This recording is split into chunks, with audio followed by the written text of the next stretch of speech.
राधे राधे मित्रों आप लोग राधा कृष्ण के अपकमिंग एपिसोड में देखेंगे कि अष्ट सखियां और गोपियां लुप्त हो जाती हैं। तो यशोदा से राधा कहती हैं संपूर्ण गांव में गोपियों को ढूंढ लिया किंतु एक भी गोपियां कहीं नहीं मिली। मुझे तो पूर्ण विश्वास है कि ये सब कुछ कृष्ण का किया धरा है ताकि हम सब मिलकर उसे माँ के समक्ष प्रश्न न पूछे कि वो मुझसे प्रेम करता है या नहीं। तो यशोदा कहती है सही कहा तुमने, मुझे भी यही लगता है कि ये सब कुछ कृष्ण ने ही किया है। वो तो बालपन से ही मुझे सताता रहता है, परंतु आज ऐसा नहीं होगा। आज जैसा हम चाहते हैं सब कुछ वैसा ही होगा। तो राधा कहती है किंतु कैसे मैया, हम कैसे कृष्ण से बुलवाएंगे कि वो जो सब कुछ कर रहा है वो एक छल है और वो मुझसे प्रेम करता है। तो यशोदा कहती है वृंदावन की सखियां ना सही अष्ट सखियां प्रमाण के रूप में स्वीकार लेती हैं और कृतिदा से कह दे उन्होंने स्वयं कान्हा को तुम्हारे प्रति अपना प्रेम स्वीकार करते हुए देखी है तो वो भी पर्याप्त होगा। राधा तुम केवल अपनी सखियों को बुला लाओ, हम अभी चलकर कृतिदा से बात करते हैं। तो राधा कहती है मैं तो उन्हें पहले ही माँ के पास जाने के लिए कह दिया, वो बस पहुँचते ही होंगे। तो यशोदा कहती है तो चलो हम भी घर लौटते हैं, आज मैं कान्हा की मनमानी चलने नहीं दूंगी। फिर आप लोग आगे देखेंगे कि ब्रह्मदेव कहते हैं सृष्टि के रचयिता का अपमान का मूल्य तो चुकाना ही होगा, चाहे वो राधा रानी ही क्यों ना हो। और अब ना तो अष्ट सखियां घर पहुंचेगी और ना राधा कृष्ण का विवाह का बात आगे बढ़ेगी। और फिर आप लोग आगे देखेंगे कि राधा अपनी माँ से कहती है अष्ट सखियां आपसे मिलने नहीं आई हैं। तो कृतिदा कहती है नहीं राधा क्यों, क्या हुआ। तो यशोदा कहती है अष्ट सखियों को ढूंढने भेजी है और कृतिदा से कहती है कि तुमसे एक महत्वपूर्ण बात करनी है। तो कृतिदा कहती है बैठिए ना। फिर यशोदा कहती है मुझे तुमसे राधा के विवाह के विषय में बात करनी थी। तो कृतिदा कहती है हाँ जी बताइए ना। तो यशोदा कहती है कृतिदा तुमने मुझसे कहा था ना कि यदि मेरी दृष्टि में राधा के लिए एक योग और अच्छा वर हो तो मैं तुम्हें अवश्य बताऊंगी, बस उसी विषय में बात करनी थी। तो कृतिदा कहती है जी आपको लड़का मिल भी गया, कौन है वो।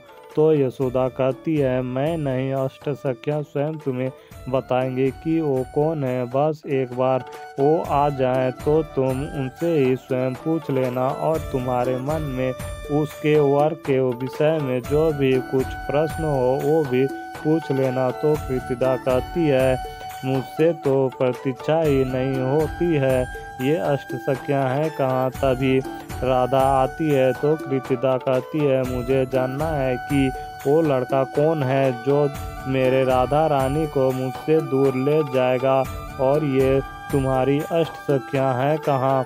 तो यशोदा कहती है अब तो बस अष्ट सखियां शीघ्र ही आ जाएं, क्योंकि मैं भी आज जानने के लिए बहुत उत्सुक हूँ कि उसके विषय में तुम्हारा क्या विचार है। कृतिदा फिर यशोदा राधा से कहती है कहाँ है तुम्हारी अष्ट सखियाँ। तो राधा कहती है मैं उन्हें सब जगह ढूंढ लिया किंतु कहीं नहीं मिले, बाबा और नंद बाबा से भी पूछा किंतु उन्हें भी ज्ञात नहीं है कि वो कहाँ हैं, ना जाने वो कहाँ चले गए हैं। तो कृतिदा कहती है हम उनका प्रतीक्षा यहीं कर लेते हैं।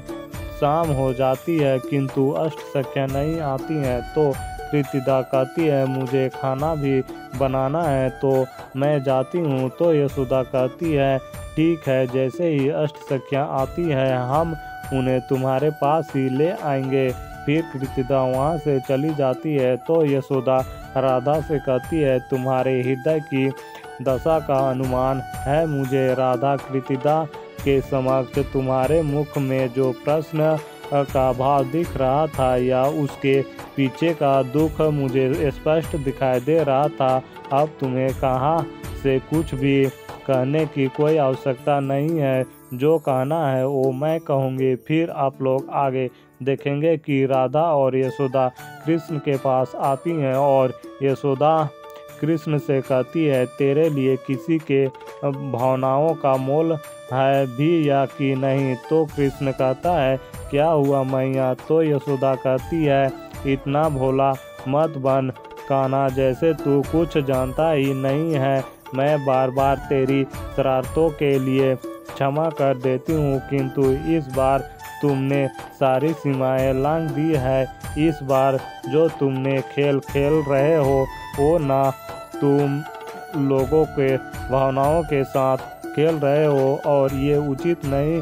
बस कुछ नहीं सुनूंगी मैं, ना कोई तर्क ना कोई सफाई। आज तूने राधा का ही नहीं अपितु मेरा भी दिल तोड़ा है। आज तक तूने जो कुछ भी किया वो किया, परंतु अब मैं जो बोल रही हूँ वो उस बात को तू गांठ बांध ले। तो कान्हा, यदि तू सत्य में राधा को पसंद नहीं करता है तो कल सुबह होने तक तुमने सारी गोपियों और अष्ट सखियों को जहाँ कहीं भी छुपा रखा है तू रख, क्योंकि वो सब तुम्हारी बात सुनती है। तो तू जानता है वो सब कहाँ है, और यदि तुम सत्य में राधा से प्रेम करता है तो तू स्वयं उनसे कहेगा कि कल सुबह तक वो सब मेरे समक्ष आए, और यदि वो सब कल सुबह तक मेरे सामने नहीं आएंगे तो मैं स्वयं राधा को वृंदावन से सदैव के लिए चले जाने को कह दूंगी। तो कृष्ण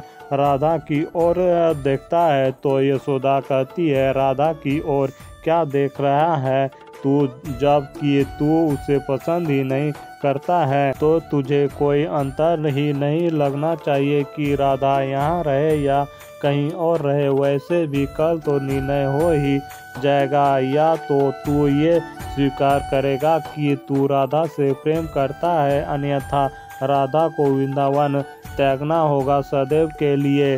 तो मित्रों, इस वीडियो में इतना ही। मित्रों, आप लोगों को आगे और भी बहुत कुछ देखने को मिलेगा। तो मित्रों, जल्द मिलता हूँ और एक नई वीडियो के साथ। तब तक के लिए राधे राधे।